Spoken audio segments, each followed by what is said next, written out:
నమస్తే, welcome to our channel. చాలా మందికి ఆదివారం వచ్చిందంటే చాలు మార్కెట్కి వెళ్ళి నాటుకోడి, ఫామ్ కోడి ఏదైతేనే ఒక కోడిని కోయించుకొని వచ్చి కమ్మగా పులుసు లేదా వేపుడు పెట్టించి వేడివేడిగా ఆస్వాదించాల్సిందే. కానీ ఆ కోడి పేరేంటో ఎప్పుడన్నా తెలుసుకున్నారా?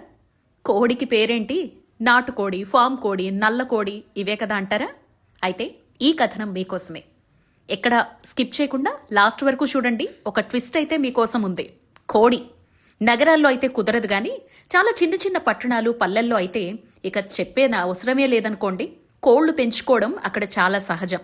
చాలా ఇళ్ల ముందు కోళ్లు పిల్లలు నేసుకొని తిరుగుతూ ఉంటాయి. సాయంత్రానికి వాటిని పట్టుకొని గంప కింద కమ్మేయడం చాలా మందికి అనుభవమే. ఈ కోడికి బయోలాజికల్ వర్గీకరణలో మంచి ఆసక్తికరమైన స్థానమే ఉంది. ప్రపంచవ్యాప్తంగా 2300 కోట్లకు పైగా కోళ్లుంటాయని ఇటీవల ఒక అంచనా వెలువడింది. మరి ఇన్ని ఉంటేనే కదా ఈ భూమిపై కోట్ల మంది మాంసాహార అవసరాల్ని, కోడిగుడ్ల ప్రియుల ఆకలిని తీర్చేది. ఆ విషయం పక్కన పెడితే ఈ కోళ్లకు శాస్త్రీయ నామం అంటూ ఒకటి ఉంది. అందుకోసం మనం పాత రాతి యుగం దాకా వెళ్లనవసరం లేదు, కానీ ఆగ్నేయాసియాకు మాత్రం ఒకసారి వెళ్లాల్సిందే. అక్కడ రెడ్ జంగిల్ ఫౌల్ అంటే ఎర్ర అడవి కోడి అనే అడవి పక్షి ఒకటి ఉంది. దాన్ని గ్యాలెస్ గ్యాలెస్ అని పిలుస్తారు. అవును, ఒక్క గ్యాలెస్ కాదు, 2 సార్లు గ్యాలెస్ గ్యాలెస్. ఆ కోడి ఇప్పుడు మనం చూస్తోన్న, కూర కోసం కోస్తోన్న మన పల్లెటూళ్లలో కనిపించే సాధారణ కోళ్లకు పెంపుడు రూపం అన్నమాట. అంటే అడవి కోళ్ల నుంచి ఇంట్లో పెంపుడు కోళ్లు వచ్చాయన్నమాట. వాటిని మాంసాహారులు మహా ఇష్టంగా కోసుకొని తింటూ ఉంటారు. దీన్ని కూడా కాసేపు పక్కన పెట్టేద్దాం. అసలు విషయంలోకి వచ్చేద్దాం.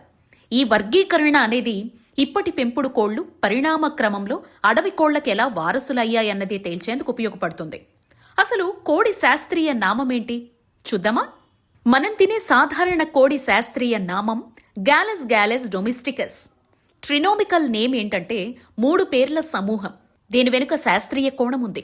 దాని అర్థం ఏంటంటే గ్యాలెస్ గ్యాలెస్ అదేనండి జంగిల్ ఫౌల్కు ఇది డొమెస్టికేటెడ్ వర్షన్ అన్నమాట. ఇక బ్రాయిలర్ కోడి అన్నా ఇదే అర్థం. కాకపోతే బాయిలర్ కోడిని కేవలం మాంసం కోసం మాత్రమే పెంచుతారు. అంటే దీనిలో పునరుత్పత్తి లక్షణాలు ఏం ఉండవు. ఇలాంటి బ్రాయిలర్ చికెన్ అంటే హార్మోనల్ మార్పులు వస్తాయనే వాదన ఉంది. దాని సంగతి పక్కన పెట్టేస్తే కోడి దాని శాస్త్రీయ నామం సంగతికి వచ్చేస్తే కోడి ఏ కుటుంబానికి చెందింది? మళ్ళీ ఇదేం క్వశ్చన్ అనుకోకండి. ఏ జంతువు లేదా పక్షి అయినా ఒక కుటుంబానికి చెందిందై ఉంటుంది. సైన్స్ పరిభాషలో ఫ్యామిలీ. కోళ్లు ఫాజియానిడే అనే ఫ్యామిలీ మెంబర్. ఈ ఫ్యామిలీ భూమిపైన నివసించే అతి భారీ పక్షుల భారీ సమూహం. ఫాజియానిడే ఫ్యామిలీ గల్లీ ఫార్మర్స్ అనే క్రమంలో అతి పెద్దది. వీటికి సంబంధించిన 54 జాతుల్లో 185 వర్గాలున్నాయి. యూరప్, ఆసియా, ఆఫ్రికాతో కూడిన పాత ప్రపంచం ఈ జాతులకు పుట్టిల్లు. ఫాజియానిడే కుటుంబానికి చెందిన కొన్ని పక్షి జాతుల్ని గమనిస్తే కామన్ ఫేసెంట్, దీని శాస్త్రీయ నామం ఫాజియనస్ కొల్చికస్. ఇది ఆసియా ఖండానికి చెందిందైనప్పటికీ విస్తృతంగా విస్తరించింది. భారతీయ నెమలి శాస్త్రీయ నామం పావో క్రిస్టాటస్. ఇది భారత ఉపఖండంలో ఎక్కువగా కనిపిస్తుంది. వైల్డ్ టర్కీ, టర్కీ కోడి, దీని శాస్త్రీయ నామం మెలియాగ్రిస్ గల్లోపావో. ఇది ఉత్తర మధ్య అమెరికాల్లో ఎక్కువగా కనిపిస్తుంది. గే పాట్రిడ్జ్ పెర్డిక్స్, దీని శాస్త్రీయ నామం పెర్డిక్స్. కాలిఫోర్నియా క్వాయిల్ శాస్త్రీయ నామం కాలిపెల్లా కాలిఫోర్నికా. ఇది పశ్చిమ అమెరికా, కెనడా ప్రాంతాల్లో ఎక్కువగా కనిపిస్తుంది. మరి గుడ్డు సంగతి ఏంటి? ఆ సంగతి తెలుసుకుందాం. గుడ్డుకు కూడా శాస్త్రీయ నామం ఉందండోయ్. కాకపోతే ఆ గుడ్డు పెట్టిన తల్లి కోడి ఏ జాతికి చెందిందో ఆ జాతి గుడ్డుగా పిలుస్తారు. సపోజ్ మన సాధారణ కోడిపెట్ట పెట్టిన గుడ్డైతే గ్యాలెస్ గ్యాలెస్ డొమెస్టికస్ ఎగ్ అని పిలుస్తారన్నమాట.